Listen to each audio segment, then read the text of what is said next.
नमस्कार. तू हिरे माझा मितवा ह्या सिरियलची अपडेट पाहण्यासाठी चॅनलला नक्की लाईक करा, सबस्क्राईब करा. आजच्या भागामध्ये आपण पाहत आहोत वल्लवी आकाशला रागवत असते की इथून पुढे नम्रतेचं कुठलंही काम तू करायचं नाही. इतक्या मोठ्या कंपनीचा तू मालक आहे आणि पार्सल पोचवायला तिच्यासोबत जातोय, हे काम तुला शोभतंय का? इथून पुढे तिच्यासोबत जाताना पाहिलं तर मी तुला रागवेल आणि जायचं नाही. त्याच्यात मग ईश्वरी पण म्हणते की आकाश भाऊजी तुमच्या आईला आवडत नाही तर तुम्ही इथून पुढे नम्रताला भेटायचं नाही. तितक्यात तिथे अर्णव येतो आणि तुम्ही कोण लोक ठरवणार आहे त्याने मदत करायची की नाही, त्याला मदत करायला मी सांगितलेलं आहे, त्याच्यामुळेच तर तो तिला मदत करायला जातो.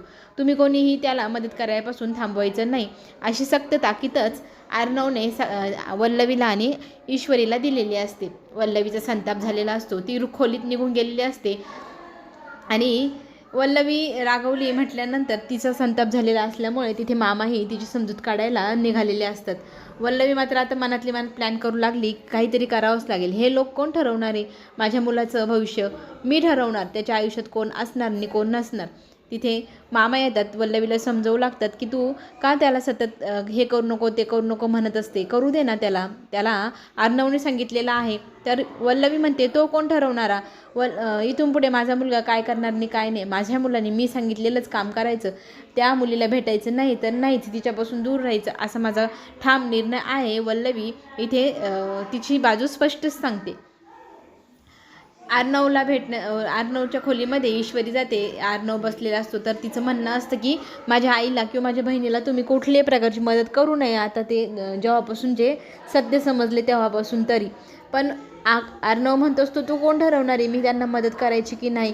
मी ठरवलं आहे ना त्यांना मदत करायची, तर मी नाही तर मी माझ्या जागेवर माझ्या भावाला पाठवलेलं आहे. ह्या गोष्टीला ईश्वरीचा पण विरोध असतो, पण आता अर्णव स्पष्टच सांगतो मला कोणतं काम करायचं किंवा नाही करायचं हे कोणीही सांगायची गरज नाही, अगदी तूही सांगायची गरज नाही. तर ती म्हणते तुम्ही कुठल्या नात्याने हे सगळं करत आहात?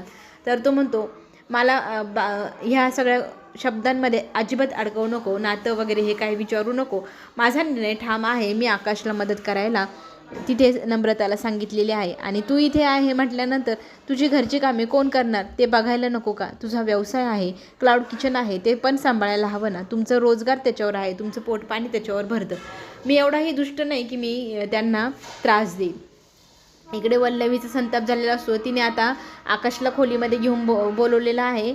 आकाशशी गोड बोलून ती आता त्याला समजवण्याचा प्रयत्न करते की माझं तुझ्यावर खूप प्रेम आहे, पण माझ्या मुलाने चांगलं साहेबाचं काम करावं, हे त्याने असे पार्सल वगैरे पोचवायला गल्लोगल्ली जाणं हे काय मला पटत नाही, असंच ती स्पष्ट गोड बोलून त्याचं आता काम काढणार. त्याला वल्लवी गोड बोलून सांगू लागली की तू नाही इथून पुढे त्या मुलीपासून दूर राहावं अशी माझी इच्छा आहे. मी तुझ्यावर रागवली, मला माफ कर, मी एवढं सगळ्यांसमोर तुला ओरडायला नको होतं, माझं चुकलं. आणि तोही म्हणतो की आई ठीक आहे, तू माझ्यावर चिडली म्हटल्यावर मी पण एवढं सिरियसली नाही घेतले, तू पण मनाला वाईट वाटून घेऊ नको.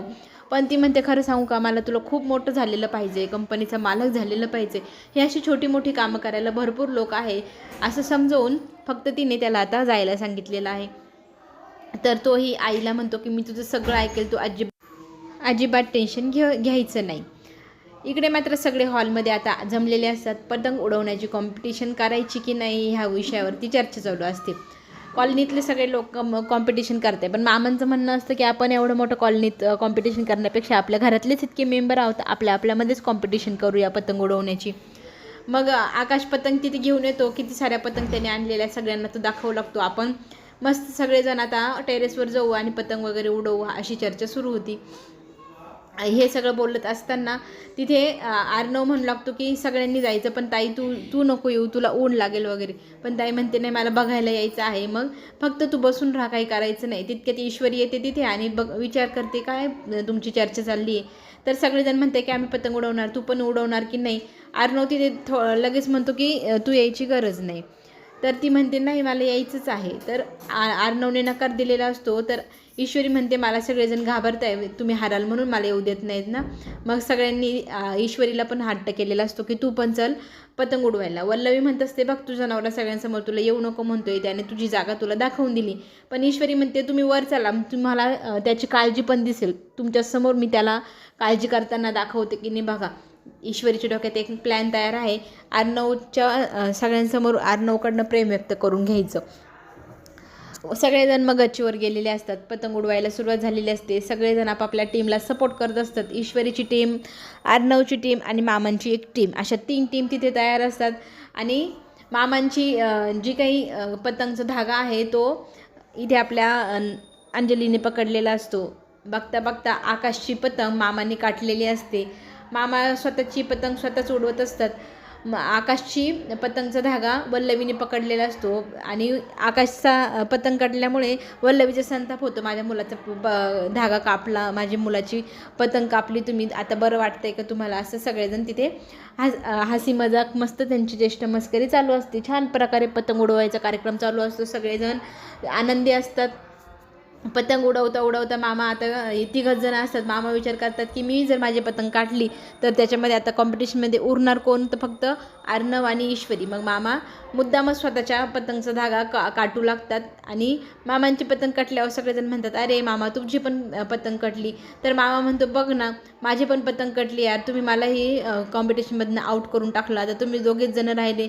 वल्लवी पण तिथे म्हणू लागते की तुमची पतंग कटली, तुमची पतंग का काटली तुम्ही, तर तो म्हणतो मी नाही काटली, ह्या दोघांनीच काटली.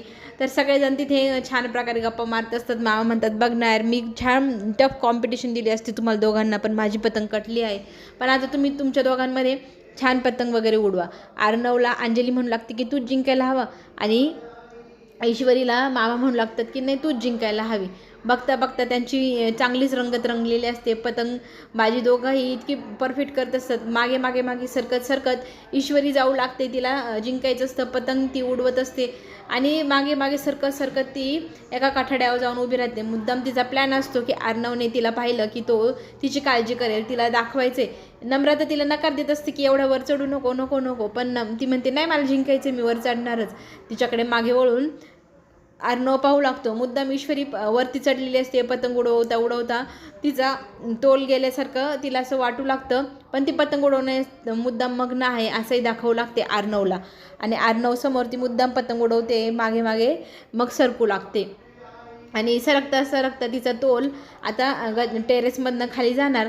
त्याच वेळेला आर्नव पाहतो आणि मिस इंदोर अशी हाक मारतो, तर ती पडणार असते, ती स्वतःचा तोल सावरू शकणार नाही. त्याच वेळेला आर्नवने तिचा हात पकडला, तिला जोरात खेचल्यामुळे दोघंही खाली जमिनीवर पडतात. मग सगळेजण म्हणतात की अशी कशी पतंग उडवत होती ईश्वरी, तुझं लक्ष नव्हतं का. काळजी सगळेजण तिला दाखवू लागतात. ईश्वरी खाली टेरेसवर न पडणार त्याच वेळेला आर्नवने वाचवल्यामुळे बरं झालं असं सगळेजण बोलतात. मग सगळ्यांच्या जीवात जीव येतो. आता पुढील भागात आपल्याला हेही पाहायला मिळणार की आर्नवचं धाग्याने बोट कापलेलं असतं. त्या बोटाला मग ईश्वरी जखमेला मलम लावून देते. तर तिथे बोलता बोलता ती म्हणते तुम्हाला माझी काळजी वाटत होती ना, त्याच्यामुळेच तर तुम्ही माझा जीव वाचवला ना, आपल्यामध्ये काहीतरी नातं आहे म्हणूनच तुम्हाला काळजी वाटली ना, असे मुद्दाम प्रश्न विचारू लागली. तर आर्नव तिथून उठतो आणि म्हणतो काहीही काळजी वगैरे वाटलेली नाही. आणि मग तो बोलत असताना ती त्याच्याजवळ जाते, तर तो स्वतःचा हात झटकरून पुढे जातो. तर ती म्हणते आपल्या दोघांमध्ये काहीतरी नातं आहे, या नात्याचं एक टोक तुमच्या हातात आहे, एक टोक माझ्या हातात आहे, आपल्या दोघांच्या हातात ते 2 टोकं आहे. आपण आपलं नातं कसं ठेवायचं, कसं सुधरवायचं. पण तो तिला म्हणू लागतो की जरी नात्याची टोक माझ्या हातात असेल तर मला नको असणारं नातं मी लवकरात लवकर तोडून टाकणार, असं तिला स्पष्टच बोलतो. आणि त्या पट्टीला तो कात्रीने कापून टाकतो. बघ हे 2 टोकं वेगळी झाली, हे नातंही थोड्या दिवसात असंच वेगळं होणार, आपल्यामध्ये कुठलंही नातं निर्माण होणार नाही.